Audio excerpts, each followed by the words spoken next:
Donc moi, j'avais vraiment envie de réenchanter l'entreprise. Et réenchanter l'entreprise, ça veut dire quoi? Ça veut dire lui redonner ses lettres de noblesse. Et une entreprise, c'est pas une machine à faire du profit. C'est un lieu, une aventure humaine où, ensemble, des gens vont contribuer à une œuvre que tout seul, ils pourraient pas faire. C'est véritablement l'esprit des cathédrales du Moyen-Âge. Bonjour et bienvenue au show Minter Dialogue, l'épisode numéro 93. Aujourd'hui, c'est le 25 avril 2019 et cet entretien est avec Gaëlle Monteiller. Gaëlle s'est convertie en entrepreneur après un parcours puissant et très réussi dans des grands groupes tels Lafarge et PSA. Elle est co-auteure de Happy Management aux éditions Duno et elle est désormais cofondatrice de Your Todd, une nouvelle plateforme disruptive pour le recrutement, où les candidats et entreprises font le match d'une toute autre manière que d'habitude. Dans cet entretien avec Gaëlle, nous parlons bien sûr de Your Todd, mais aussi comment les entreprises doivent s'adapter pour mieux recruter, garder et motiver ses employés. Bonjour et bienvenue sur mon podcast Minter Dialogue en français, où on parle des marques, des nouvelles technologies et comment les entreprises doivent s'adapter à la transformation digitale. Je suis Minter Dial, votre compère pour ce podcast. Vous pourrez trouver tous les show notes sur mon site minterdial.fr, où vous aurez tous les liens et les références citées lors de cet entretien. Plongeons alors dans cette nouvelle émission. Bonjour et bienvenue au Minter Dialogue. Ça fait longtemps que j'ai pas fait un enregistrement, mais il fallait que je fasse ça puisque j'ai rencontré quelqu'un qui m'a intéressé beaucoup sur un sujet qui m'intéresse. Gaëlle Monteiller, merci beaucoup d'être venue. Expliquez-nous un peu votre parcours, Gaëlle. Merci d'être venue. Bonjour, écoutez, merci de cet échange. Donc, Gaëlle Monteiller, écoutez, j'ai un parcours au début très classique dans l'industrie où j'ai dirigé des business units dans des secteurs très manufacturiers, donc dans le béton. J'ai dirigé une usine automobile et je me suis aperçue que j'ai managé de façon innée, de façon spontanée en m'intéressant aux gens, en essayant de porter, d'emmener mes équipes le plus loin possible, en leur donnant du sens, en construisant des projets auxquels tout le monde adhérait. Et en faisant ça, on reçoit énormément de ces équipes et surtout, on emmène l'entreprise bien plus loin qu'elle n'aurait osé imaginer aller toute seule. Alors, dans le béton, je ne peux que imaginer que c'est un monde très masculin, très régulier, beaucoup d'ingénieurs. Comment est-ce que vous êtes arrivé à imposer votre manière? Alors le béton, c'est surtout un monde d'hommes, mais d'hommes au sens d'humain. C'est un monde rempli d'humanité. Et en fait, j'ai souvent l'habitude de dire, quand je suis passée du béton à l'automobile, que je suis passée d'une entreprise d'hommes à une entreprise de process. Le béton, on n'a pas le choix. C'est une industrie avec un produit ultra frais, où tout le monde doit être sur le pont pour que de la production à la livraison sur le chantier du client, il ne se passe pas plus de 2 heures. Sinon, le produit prend et c'est fini. Et du coup, ça crée une cohésion d'équipe incroyable. Et comment j'ai fait pour justement emmener les équipes, leur faire comprendre l'importance de l'équipe, du collectif et des valeurs humaines, simplement en m'intéressant à eux. Je suis arrivée dans un métier que je ne connaissais absolument pas. J'ai été nommée patronne. J'imagine qu'à ce moment-là, vous n'avez pas senti que vous étiez dans le milieu pour vous. Enfin, c'était un peu désemparant pour vous aussi. Désemparant non, parce qu'en général, j'aime bien les challenges. Et je me dis que si on m'a mis là, c'est que je devais y arriver. Donc je ne me suis pas trop posé de questions sur le fait, suis-je à ma place ou ne suis-je pas à ma place. En revanche, c'était mon premier poste managérial. Qu'est-ce que je dois faire en tant que manager? Et n'ayant pas forcément eu de réponse, je me suis dit, je vais aller voir tout le monde et je vais leur demander de m'expliquer ce qu'ils font, pour ensuite pouvoir prendre du recul et construire avec eux un projet collectif où chacun trouverait sa place. Le béton, dans ce cas-là, ça ressemble à de la nourriture fraîche. Enfin, quand on fait de la livraison de nourriture, on est sur un temps très limité par rapport à la voiture qui est sur des cycles tellement plus longs. Je dirais que ça ressemble plus à de la cuisine et à du produit vivant. Voilà, c'est une centrale à béton, c'est une mélange. Et d'ailleurs, en belge, on parle de recette. Et donc, c'est très humain, c'est très ça vit. Voilà. Alors qu'effectivement, la voiture, c'est très processé. Il y a des modèles, il y a des process, il y a des procédures, il y a des gammes de fabrication. Il y en a dans le béton, mais c'est beaucoup plus soft, beaucoup plus vivant, ça dépend de la température, ça dépend de l'humidité, ça dépend de plein de choses. Et donc il y a beaucoup plus de gestion du matériau. C'est effectivement un produit vivant et on parle souvent, on avait fait une exposition, liquid stone, c'est de la pierre liquide qui prend forme dans la position où on va la positionner. Donc c'est extraordinaire. Et donc après le béton, donc la voiture, et vous pourrez nous parler de votre expérience et comment vous avez amené votre esprit, votre manière dans la voiture. Alors c'est vrai que dans la voiture c'est beaucoup plus surprenant. Donc je suis arrivée à la tête d'une usine où il y avait 7000 personnes et le monde automobile est un monde beaucoup plus traditionnel où effectivement, théoriquement, celui qui dirige c'est celui qui sait faire. Et moi, je suis arrivée en leur disant, écoutez, je n'y connais rien à la voiture. Bon, je leur ai pas dit que la voiture, c'était pas mon truc, mais c'était quand même pas mon truc. Donc, en revanche, le management, la fabrication, là, j'étais complètement dans mon élément.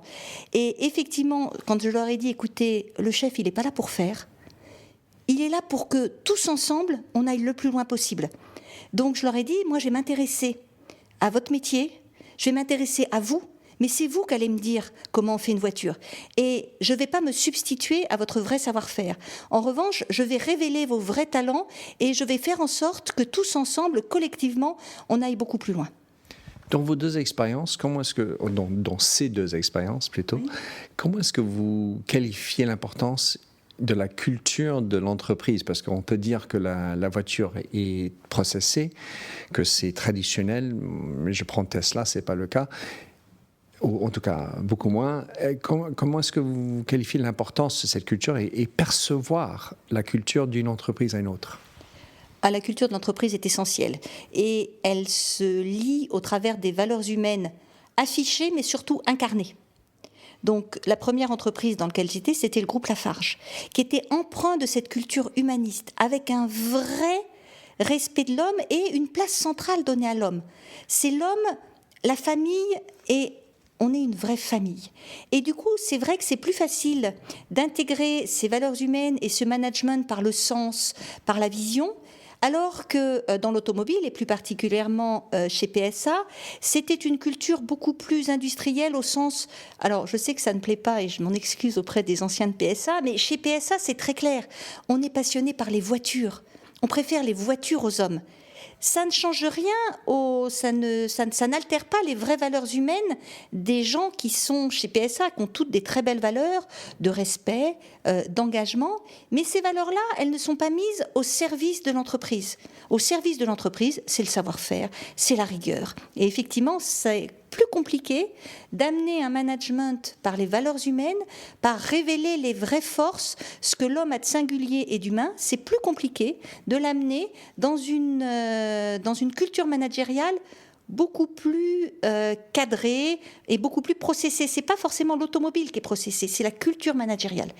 Voilà. C'est drôle parce que de toute façon, comme vous le savez, je partage avec vous un ancêtre, on va dire, dans l'automobile.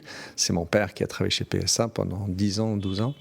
Et donc, je connais un peu à travers lui ce qui en était de la culture.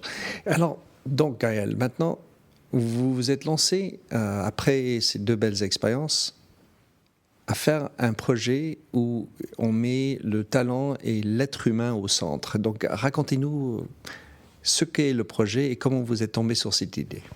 Alors, en fait, en sortant de ces deux grandes expériences managériales, au début, j'ai pas eu envie de sortir de l'industrie.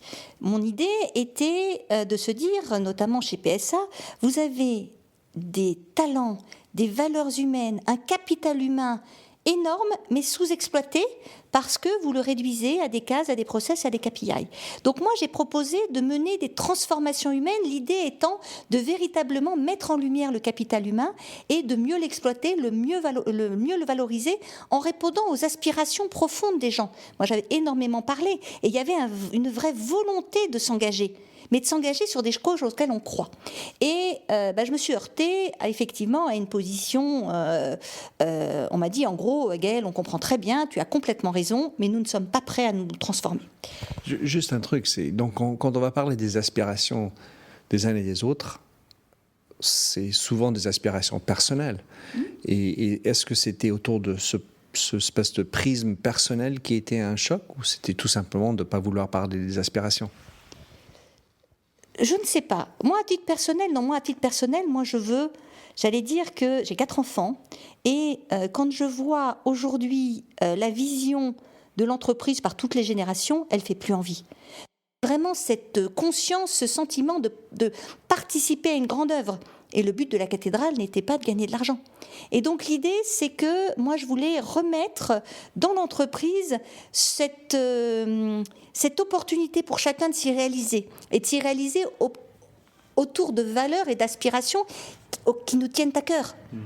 Et puis, l'image de la cathédrale, surtout dans ces temps-ci, est très, très puissante, mais en plus c'est vraiment ça, il y a des artisans, c'est pas des artistes, c'est des artisans qui participent, et ils verront pas sur les 300 ans, enfin 200 ans que ça a mis pour Notre-Dame d'arriver, et donc je participe dans quelque chose de plus grand que moi. Exactement, c'est tout à fait ça. Et donc c'est véritablement ce vers quoi je voudrais que l'entreprise revienne aujourd'hui.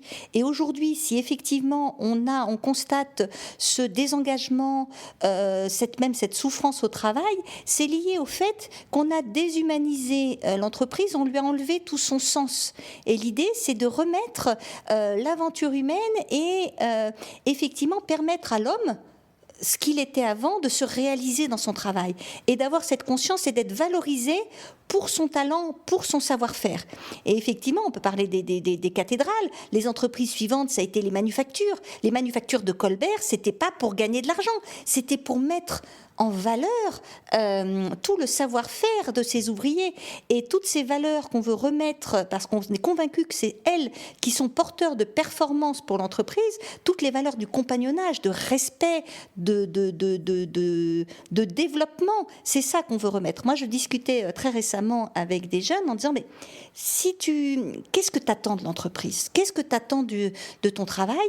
Et ils m'ont tous répondu, nous, on veut en permanence apprendre, on veut en permanence grandir. Et on ne peut pas envisager être enfermé à 25 ans dans un cursus tout fait. Et on veut avoir cette stimulation permanente de se dépasser, d'avancer, d'aller plus loin et de construire le monde de demain. Tous les jeunes veulent changer le monde, parce que le monde tel qu'il est devenu aujourd'hui ne leur convient plus et ils n'y retrouvent pas ce sens et cette opportunité de grandir. Alors, votre solution, Gaëlle? Alors, notre solution, c'est qu'on s'est dit, effectivement, le management que, je dis nous parce que je suis avec un associé, ce management qu'on a pu, nous, essayer de mettre en œuvre et qu'on a mis en œuvre de façon réaliste dans l'industrie, on a pu le faire parce qu'on était nous-mêmes animés d'un certain enthousiasme. Presque d'une certaine folie, parce que quand vous faites ça, vous exposez à pas rester, parce que la flamme de l'enthousiasme, au bout d'un moment, quand vous êtes seul à la soutenir, vous partez. Donc on se dit, si on veut vraiment que l'entreprise se transforme, et on est convaincu que l'entreprise de demain, c'est celle qui pourra effectivement reposer sur les hommes et les femmes, et que ça devienne une entreprise human-centric, en révélant tout ce que les gens ont d'unique, on ne peut pas compter sur l'enthousiasme individuel des managers, il y en a trop peu. Donc du coup, on s'est dit, on va proposer un certain nombre d'outils qui vont permettre effectivement de révéler ce potentiel humain. Et du coup, on propose des solutions sur l'ensemble de l'expérience employée, à partir du recrutement jusqu'à la gestion des talents en interne, pour que, à tout moment de la vie d'un salarié, il y ait un alignement entre ses vraies aspirations, les valeurs qu'il souhaite intégrer, et que ces valeurs, ces aspirations, ces talents soient alignés avec les besoins et les attentes à un moment donné de l'entreprise. D'où la naissance de Todd. D'où la naissance de Todd, où effectivement on a des outils pour révéler, pour qualifier les valeurs humaines, pour faire permettre l'expression libre des aspirations, et des outils de matching qui reposent sur des neurosciences et de la psychologie. Aujourd'hui, les neurosciences et la psychologie permettent de révéler les valeurs de chacun, de révéler les ressorts internes et du coup de les mettre en lien avec, de les marier avec les enjeux, les attentes réelles de l'entreprise, pas celles qui sont exprimées dans une case ou dans une fiche de poste. J'ai employé le mot désemparé tout à l'heure. Peut-être c'est un bon mot pour décrire l'état dans lequel certaines entreprises à laquelle vous vous confrontez sur cette idée de parler des vraies valeurs, du de facto de ce qui se passe dans l'entreprise et de révéler ça par rapport à ce qui est écrit dans le rapport annuel. Alors effectivement, ça peut poser un problème aux entreprises parce qu'effectivement, elles vont toutes afficher des belles valeurs dans leur hall d'entrée, dans leur rapport, et nous, on leur dit, c'est très beau, mais nous, on a un outil pour vérifier que c'est vrai. Oui, et vous les incarnez vraiment. Oui, et l'esprit killer, on va devoir faire face à ça. Voilà. Et du coup, effectivement, et c'est ce qui freine le développement de notre approche, c'est que les patrons aujourd'hui, et nous on le voit bien, sont pas tous alignés avec ces valeurs d'engagement, de respect, de collectif. Et effectivement, leur dire, ça ne marchera que si tout le monde, du patron jusqu'à l'ouvrier, partage ces valeurs et les met toutes au service de l'entreprise. Et donc en fait, il y a une espèce de perte de contrôle. Le résultat n'appartient pas au patron, le résultat, il appartient à tout le monde. Et il appartient même à la postérité, si on parle des cathédrales. Et là, c'est compliqué. Parce qu'en fait, le problème, quelque part, c'est qu'on a beau comprendre peut-être qui est le candidat, mais il faut encore que ça corresponde à une réalité en entreprise. Et donc, quelque part, si je comprends bien, donc Todd permet à une entreprise de se regarder et de manifester en transparence qui ils sont. Tout à fait. Et donc effectivement, nous, quand on présente des candidats, notamment sur des postes en recrutement, comme l'idée c'est de faire un matching entre les valeurs et les attentes des deux côtés, donc nous, on profile autant nos candidats que nos entreprises et nos clients, il peut très bien nous arriver de dire à un candidat, écoutez, pour ce poste, pour cette mission, pour ce projet, c'est top, vous allez vous éclater, vous allez y retrouver tous les éléments, tous les ingrédients nécessaires à votre réalisation personnelle. Néanmoins, on vous le dit, les valeurs de l'entreprise telles qu'elles sont affichées ne sont pas les vôtres. Donc ne vous projetez pas au-delà. C'est-à-dire que ce mariage réussi entre vos aspirations, vos valeurs, vos ressorts internes, c'est le temps du projet. Mais c'est pas grave, vous en trouverez un autre ailleurs. Aujourd'hui, l'entreprise n'est pas alignée avec vos valeurs, mais pour le projet donné, vous êtes la personne qu'il faut et vous allez vous éclater. Alors, en vous écoutant, si je suis un jeune, et souvent les jeunes sont intéressés par les projets. C'est un projet intéressant, stimulant, qui me correspond, j'ai l'expertise pour pouvoir le faire. Et ça correspond totalement à l'esprit d'un jeune qui se dit, pendant 18 mois, je m'attaque, j'adore. Pour l'entreprise, en revanche, il y a souvent, il est là pour la carrière, tout l'argent que je dépense pour l'embaucher, pour la former. Je ne veux pas qu'il parte au bout de 18 mois. Donc, comment aligner ces deux aspects ? Alors, nous, on est convaincus qu'il faut changer de vision sur les ressources humaines. Il y a effectivement cette vision traditionnelle qui se ressort même dans les termes utilisés par les DRH, acquisition de talent, rétention de talent, comme si les talents étaient leur possession. Et aujourd'hui, on n'est plus du tout dans un monde de possession. On est dans un monde de partage et d'ouverture.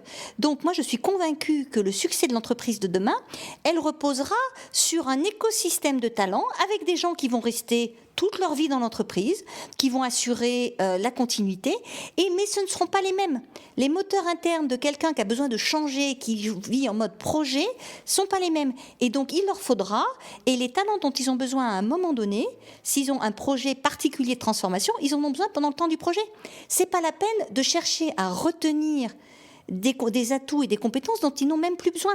Ces compétences vont dépérir puisqu'elles ne seront plus sollicitées. Donc l'idée, et c'est aussi une des ouvertures que propose Todd, c'est de gérer un écosystème de talents du dedans avec des talents du dehors qui vont venir 6 mois, 1 an, 3 ans et qui resteront tant qu'il y aura cette tension positive entre leur aspiration à grandir, à se développer, à apporter leurs compétences, et l'attente de l'entreprise à un moment donné. Ensuite, ils iront s'enrichir, ils iront enrichir de leur expérience de projet une autre entreprise qui leur donnera également énormément de matière pour ensuite être de plus en plus forts et pouvoir aller de projet en projet. Mais effectivement, c'est très important d'avoir cette notion d'ouverture et de partage et pas de possession des talents. Aujourd'hui, il y a deux choses dans cette gestion des ressources humaines dont les mots sont affreux. Il y a une notion de ressources humaines comme si vous aviez des ressources sur un étagère, voire des consommables. Et aujourd'hui, l'humain est souvent vu comme un coût, comme un consommable, ce qui est terrible, alors que c'est quelqu'un que c'est justement une ressource au sens d'une création de valeur permanente. Et l'idée et tout l'enjeu est de garder toute l'énergie humaine et de la développer. Et que cette énergie humaine, elle soit de plus en plus grande et de plus en plus forte. Je pourrais dire d'abord la notion de location de quelqu'un au lieu de propriété. Ça me paraît intéressant. Et l'autre chose, c'est par rapport à l'agilité, parce que c'est un mot qu'on emploie beaucoup aujourd'hui, il faut que je change, il faut être plus rapide. Et cette notion d'avoir des gens sur des projets, ça correspond aussi à la notion de philosophie de management de l'agilité. Alors exactement, c'est de l'agilité et moi j'aime bien parler de cet écosystème mouvant. Il n'y a pas de frontières, les frontières de l'entreprise, non, il y a un certain nombre de partenaires qui vont, qui viennent et qui apportent le moment voulu, la bonne compétence, le bon talent au bon moment. Et ça peut être également en temps partagé. Vous n'avez pas forcément besoin d'un temps plein pour tenir un poste. Et d'ailleurs, c'est paradoxal. Si justement la mission, souvent l'entreprise, si c'est un poste de très haut niveau avec des très grands enjeux, elle va se dire je ne peux pas proposer un temps partiel. Et donc du coup, ils vont mettre un grand directeur, chef de projet à temps plein, mais le chef de projet, il est là pour battre la mesure.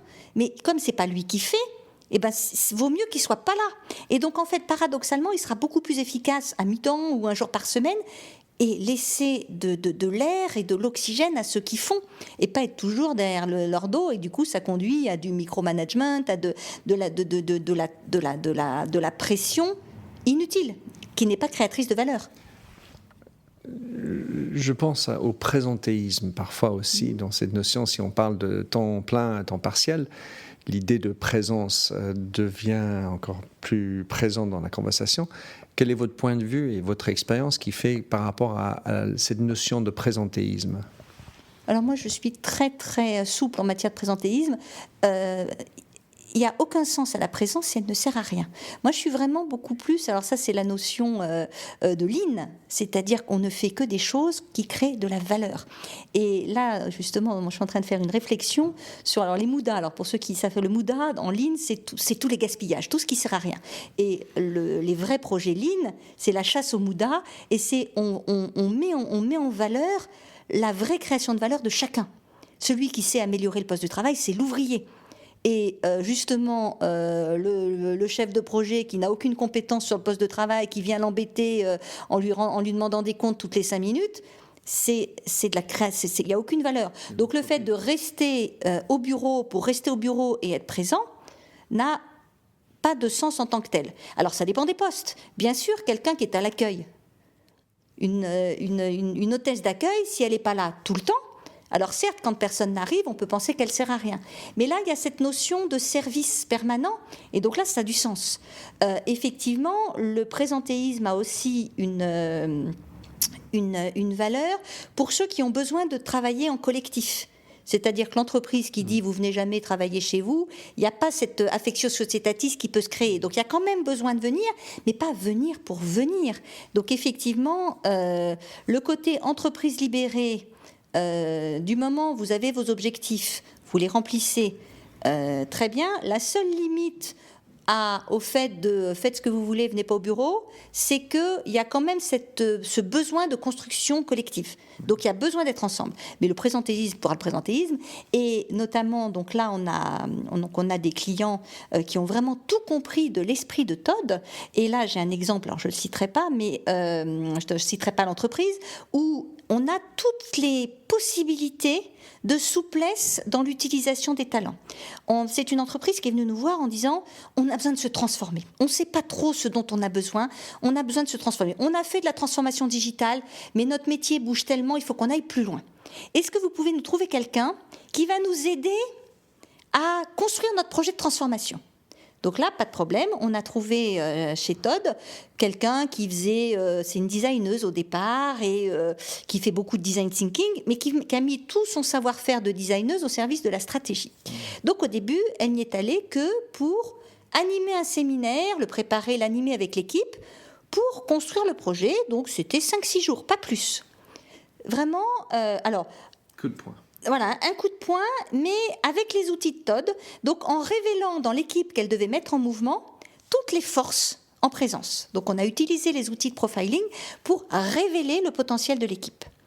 Ensuite, après le séminaire, la patronne de l'équipe a dit « Non, mais faut qu'elle reste. Maintenant, il faut nous aider à mettre en œuvre. » Donc là, on s'est dit, pareil, c'est pas un temps plein, c'est... Bon. Et donc la personne, on a fait un contrat de freelance. Bon. Et ça devait durer 6 mois à mi-temps. Et finalement, la mayonnaise a tellement pris que la personne était tout le temps dans l'entreprise. Donc le client dit, je me dépêche, le client dit, bon, on va l'embaucher, mais moi j'ai dit attention, pour qu'elle reste suffisamment apporteuse de performance, il faut lui laisser un espace de liberté. Et donc ils ont su faire un contrat qui est un contrat temps plein, mais qui autorise contractuellement notre talent Todd à aller s'enrichir 2 mois par an chez d'autres clients, sans aucun contrôle de son employeur principal. Et je trouve ça extrêmement intéressant, de comprendre que pour apporter du transformation, de l'énergie, il faut la puiser quelque part. Et quelque part, on peut chercher ailleurs l'inspiration et apprendre d'autres endroits. Comment est-ce que Todd permet de révéler ce genre d'aspiration d'un côté, parce que ça c'est une aspiration personnelle que portait cette designeuse, et l'adéquation par rapport au poste voulu. Alors ça c'est tout le savoir-faire de Todd. C'est-à-dire qu'effectivement, on a des outils qui vont profiler les personnes, effectivement, leurs aspirations, leur mode de fonctionnement, et typiquement dans l'exemple que j'ai donné, cette personne, si elle n'est pas nourrie en permanence par de l'innovation, là, elle va tout donner à son employeur, enfin ex-client et employeur, mais si elle n'a pas encore des sources d'enrichissement, elle va s'appauvrir. C'était la curiosité dont on parlait tout à l'heure, l'envie d'apprendre tout le temps. Voilà. Et il y en a d'autres, en revanche, ils ont besoin d'une stabilité. Ils vont s'inscrire dans la durée, et plus ils auront d'expérience, plus ils seront performants. Donc cela, il ne faut pas les bouger. Et derrière, on a aussi développé des outils pour profiler les enjeux d'un poste, d'une mission, d'un projet à un moment donné. Donc typiquement, même si on n'avait pas beaucoup d'éléments, on n'avait surtout pas de fiche de poste sur ce projet de transformation, on en a tout de suite compris quels étaient les moteurs pour présenter la bonne personne en face. Et c'est véritablement ça le savoir-faire de Todd, qu'on a même transformé dans une solution logicielle intégrée pour gérer les salariés d'une entreprise au regard des enjeux d'un moment donné, pour trouver, face à chaque enjeu, face à chaque situation, le meilleur talent qui existe dans l'entreprise. Mais on va le révéler parce que c'est sous vos yeux, mais vous ne le voyez pas parce que vous ne le regardez pas avec nos lunettes. Donc, sans dévoiler évidemment la propriété intellectuelle du projet, comment est-ce que vous pourriez décrire l'avantage compétitif de Todd et comment est-ce que ça peut être unique sur le marché? Alors c'est unique parce que on est les seuls à véritablement s'intéresser à tout ce qui est singulier, unique dans l'humain. On n'a rien inventé sur les travaux de neurosciences ou de psychologie. En revanche, ce qu'on fait, c'est que d'abord on va y chercher, ce que personne ne va y chercher, des notions de valeur, de respect, de confiance, de fiabilité, et on va profiler autant le salarié et le candidat que son encadrement, que l'entreprise et que le poste à un moment donné. Donc tout repose sur une évaluation régulière, une réévaluation permanente de l'alignement entre les valeurs et les aspirations du salarié ou du candidat avec le poste. Alors si c'est en permanence, c'est le salarié. Régulièrement, on va vérifier qu'il est toujours en alignement, qu'il est toujours dans cette perspective de se réaliser, de se développer. Et dès qu'on va sentir qu'il va y avoir des signes d'impatience, des signes d'ennui, il va falloir le faire bouger. Et effectivement, notre spécificité, c'est d'aller y chercher véritablement l'humanité de la personne et ce qu'elle ressent, ses ressorts internes. Et effectivement, vous allez avoir beaucoup de tests qui vont dire oui, vous êtes leader, oui, vous êtes opérationnel. Mais nous, on va beaucoup plus loin. On regarde en fonction de qui vous êtes, de comment vous exprimez et vous exploitez votre savoir-faire à un moment donné. Et dès que vous ne l'exploitez plus, parce que vous ne vous y retrouvez plus, nous, on va le voir. Voilà, donc notre spécificité, c'est de profiler des deux côtés, aussi bien les postes que les entreprises par rapport aux salariés, aux candidats, et d'aller y chercher la vraie quintessence de l'humanité, des qualités humaines, c'est-à-dire des notions de confiance, de respect, ces fameuses valeurs qui sont affichées dans les halls et dont on ne regarde jamais l'incarnation réelle. Je vais y revenir dans 2 secondes, mais juste un petit point, c'est sur l'idée du designer, sur la stratégie. Ça me paraît de plus en plus un mariage extrêmement puissant. Quelqu'un qui est dans le design, qui donc va penser avec l'empathie, avec écoute, sur l'expérience des employés en l'occurrence, mais aussi sur la stratégie, ça a toute sa place. Donc, j'ai envie de dire, sur les personnes qui pensent sur la stratégie, aller chercher un designer. C'était juste un petit aparté. Mais quand on va dans l'entreprise, quand vous allez dans les entreprises, ils sont très fiers de vous dire, voilà, nous, on a les valeurs de tranquillité, indépendance, intelligence, innovation, je ne sais pas. Mais quand vous dévoilez que derrière, ce n'est pas ça, comment se passe la conversation ? Et la conversation, paradoxalement, est très intéressante. Parce qu'on a eu des retours, alors souvent, quand on va démarcher des nouveaux clients pour leur expliquer notre approche, les gens sont quand même toujours sceptiques, en disant, bon, il y a peut-être du vrai, mais...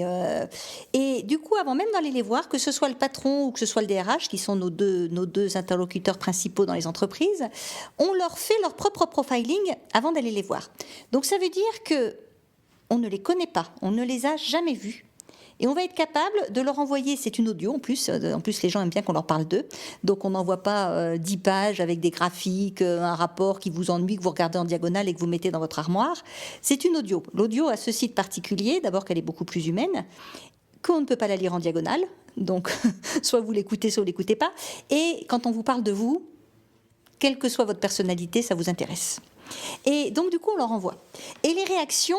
Et on est très transparent. Donc on va dire à quelqu'un qu'il n'est pas empathique, qu'il est stressé, qu'il stresse les autres, que visiblement il a un problème. On va lui dire. De façon très neutre, puisque l'idée est de faire ressortir ses vraies forces.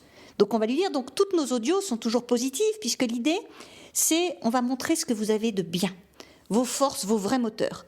Par contre, on va aussi montrer comment vous les utilisez ou vous ne les utilisez pas. Et qu'effectivement, comment votre comportement va influencer votre puissance pour l'entreprise.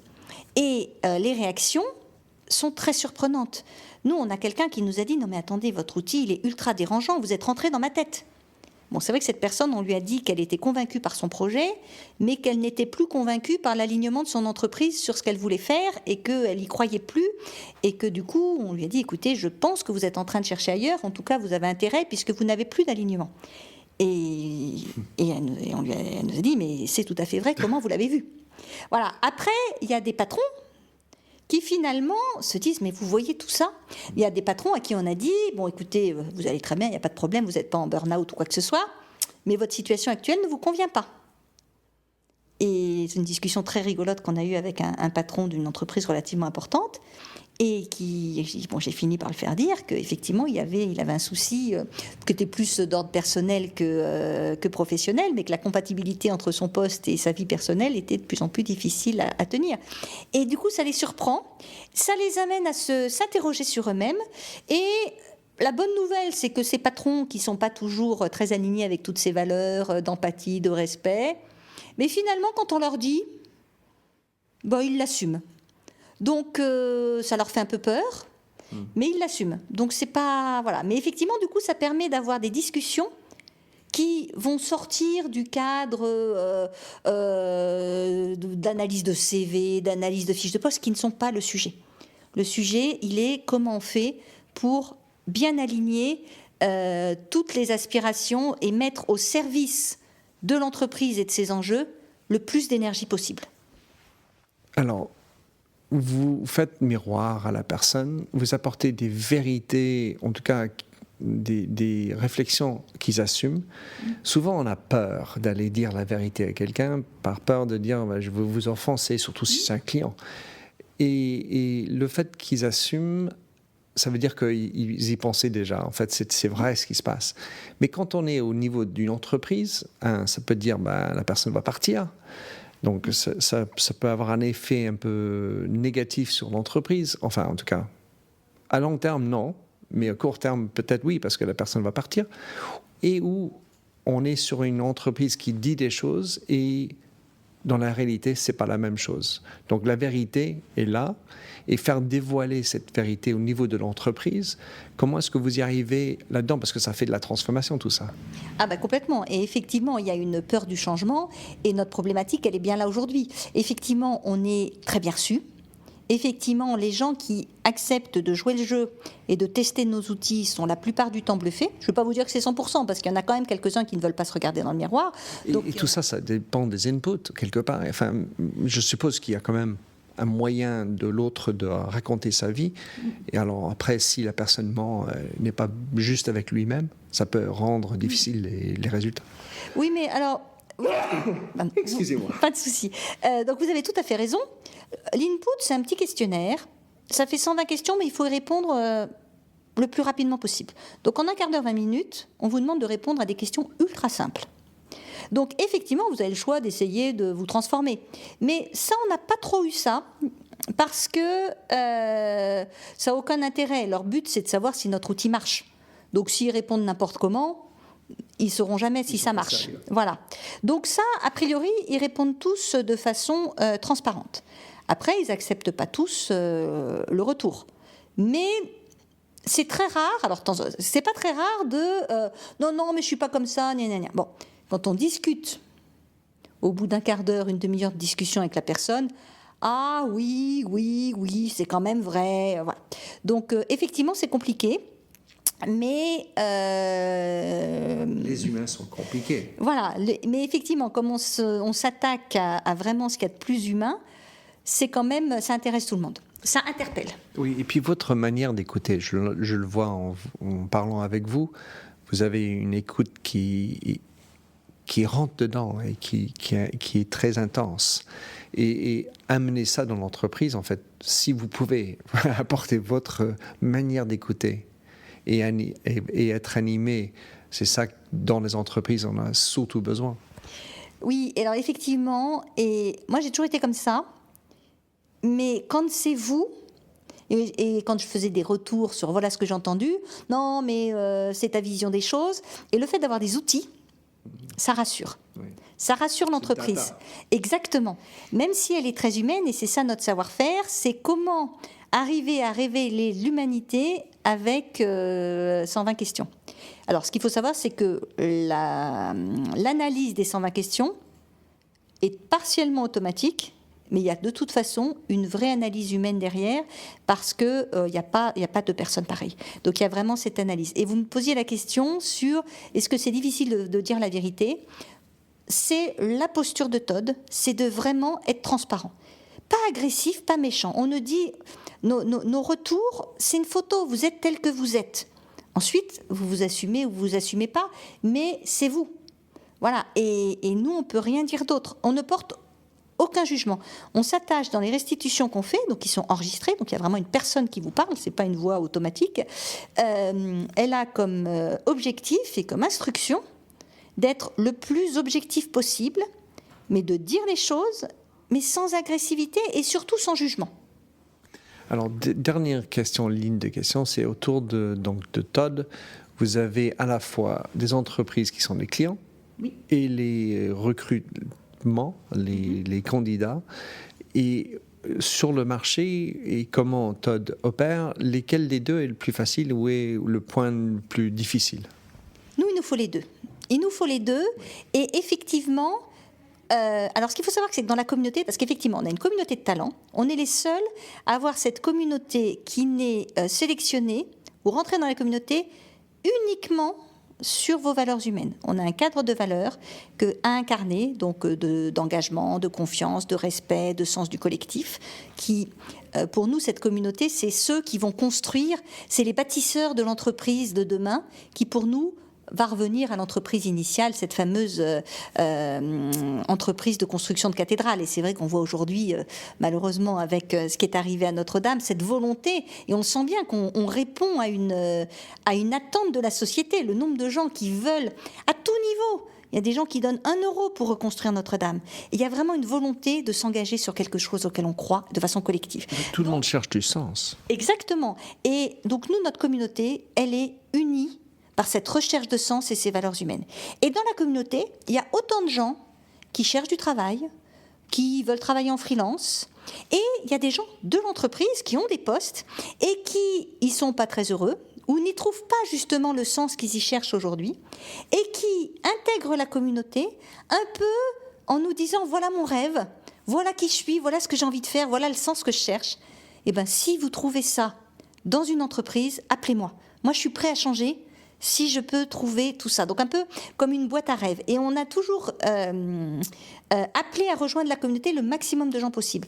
Plus on sera nombreux, plus on sera fort et crédible vis-à-vis de l'entreprise. Et très souvent, quand on a eu des contacts avec des personnes clientes, elles sont venues s'inscrire en talent. Donc c'est les deux côtés. Donc au début, effectivement, pour trouver des clients, il nous fallait une communauté. Voilà, mais la communauté devient aussi pourvoyeuse de clients. Donc c'est un peu un cercle vertueux qui fait que l'un entraîne l'autre. Et c'est vrai qu'au départ, pour commencer, les premiers clients, c'est des gens qui nous connaissaient. Donc qui nous connaissaient à titre personnel et qui avaient envie que le projet réussisse.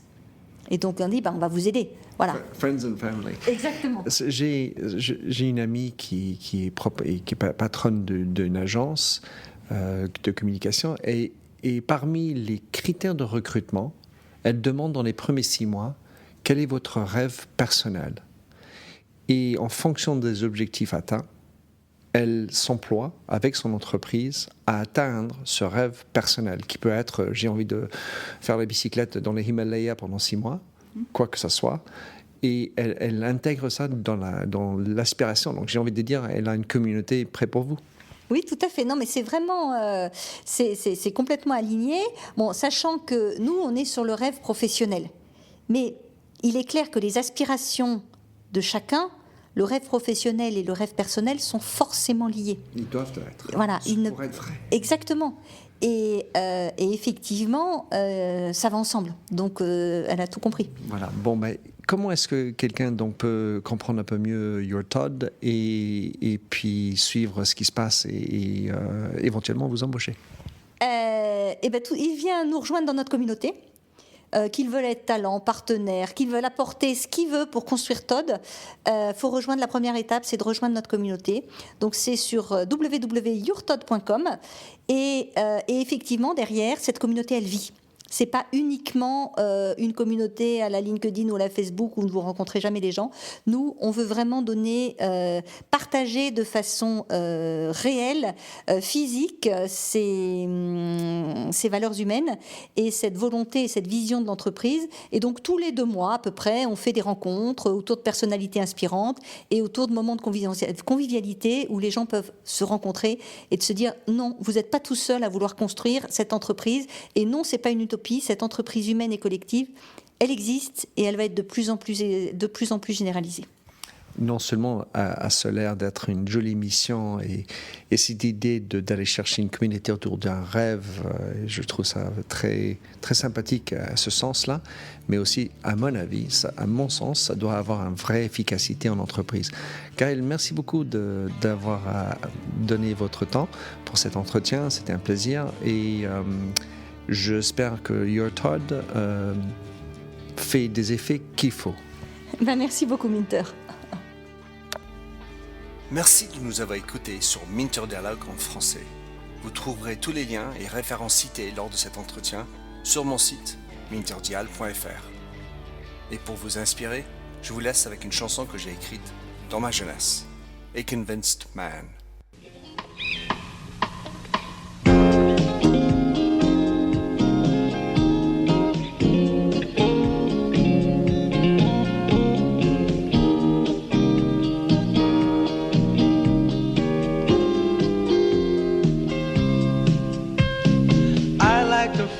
A stranger tucked around me, precipitating the danger. To feel free, trust is the reason. Still, I won't toe the line. I sit here passively, hope for your respect, anticipating the thrill of your intellect. Maybe I tell myself there's no use in me lying. I'm a convinced man building an urge. I'm a convinced man to live and die submerged. A convinced man in the arms of a woman. I'm a convinced man, challenge my fate. I'm a convinced